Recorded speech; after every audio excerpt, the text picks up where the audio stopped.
করতে যা যা উপকরণ লাগছে ওটা আমি একটু দেখাচ্ছি। এখানে খুবই সহজ, এটা এখানে চালের গুঁড়ো, এটা আটা কিংবা ময়দা এসব কিছু না, চালের গুঁড়োর সাথে এখানে কুসুম গরম পানি, খুব বেশি গরম না খুব বেশি ঠান্ডা না এরকম পানি, তার সাথে হচ্ছে এখানে নারকেল দেখতে পাচ্ছেন, আর এখানটায় হচ্ছে চিনির পরিবর্তে আপনি খেজুর গুড় দিতে পারেন, আর এখানটা একটু লবণ দেবেন। খুবই সহজ, আবারও দেখে নিন। এগুলি দিয়ে আপনি ভালো মতন নেড়ে নেবেন। আপনি ঢেলে দিন কুসুম গরম পানি, পরবর্তী লাগলে আবার দেয়া যাবে, কিন্তু বেশি দিয়ে ফেললে তখনই সমস্যা। এখানটায় খেজুর আপনার নারকেল সাথে চিনি অথবা খেজুরের গুড়, চিনি চারিদিকে ঢেলে দিন, একটু লবণ পরিমাণ মতো। এগুলি কোনো আপনি এগুলি আন্দাজ করে দিবেন, এগুলি কোনো ধরনের পরিমাণ নাই, আপনাদের আইডিয়া আছে, আইডিয়া মতো দেবেন একটু। সব কিছু মিশিয়ে আমরা এই ধরনের হাত দিয়েই করেছি, দেখতে পাচ্ছেন। আপনি ঘনত্বটা দেখুন, এখানে প্রচুর নারকেল দিয়েছি, নারকেল দিলে ভালো হয়। এভাবে আপনি পরে বল বল করে ফেলুন। এরপর আমরা দেখাবো কিভাবে আপনি একটু ডিজাইন করতে হয়, ছোটো ছোটো করে বল বল করে ফেললে হয়। দেখছেন, এরকম করে আমরা ডিজাইনটা দেখাবো। এর জন্য এই ধরনের আপনি চায়ের ছাঁকনির মতো অনেকটা এরকম পাবেন বাজারে, এইগুলি বা চা ছাঁকনি দিয়েও করতে পারেন আপনি, একসাথে হয়তো একটা একটা করতে হতে পারে।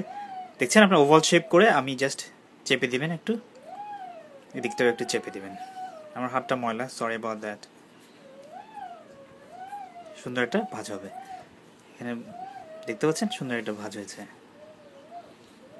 ইজি করার জন্য এভাবে এত ইন্ডিভিজুয়ালে না করে আপনি সবগুলো একসাথে বসিয়ে জাস্ট এই জিনিসটা দিয়ে চাপ দিলেই হয়ে যায়। আপনার এখানে দেখবেন, চাপ দিবেন, জাস্ট অনেকগুলো একসাথে হয়ে গেল। হওয়ার পরে জাস্ট উল্টে একই জিনিস করবেন, খুবই ইজিলি হয়ে যাবে। এটা ডিজাইনের জন্য আর কিছু না।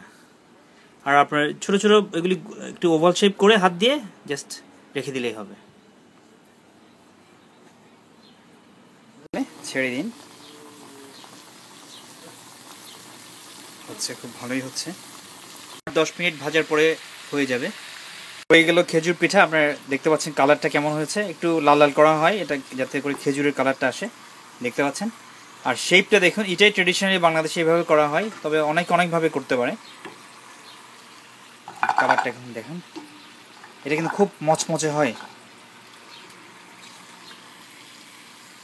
হয়ে গেল খেজুর পিঠা। আপনি দেখেন, এ ধরনের ট্রেডিশনালি করা হয়, কিন্তু অনেকভাবে করতে পারে। আপনি এগুলি অনেকে একটু টুইস্ট করে। তো যাই হোক, আপনি এরকমই দেখাবে। খেজুর পিঠার সাথে একটা ডিফারেন্সটা বলি, আপনার যে কোনো পিঠা, বিশেষ করে পুয়া পিঠার সাথে মতো দেখালেও এটা ডিফারেন্স হচ্ছে আপনি শক্ত হয় এবং খুবই মচমচে খেজুর পিঠা। আপনার বাসায় ট্রাই করতে পারেন, আর এটা প্রিজার্ভ করা যায়, অনেক দিন রাখা যায়। Thank you viewers, thank you for watching and please subscribe.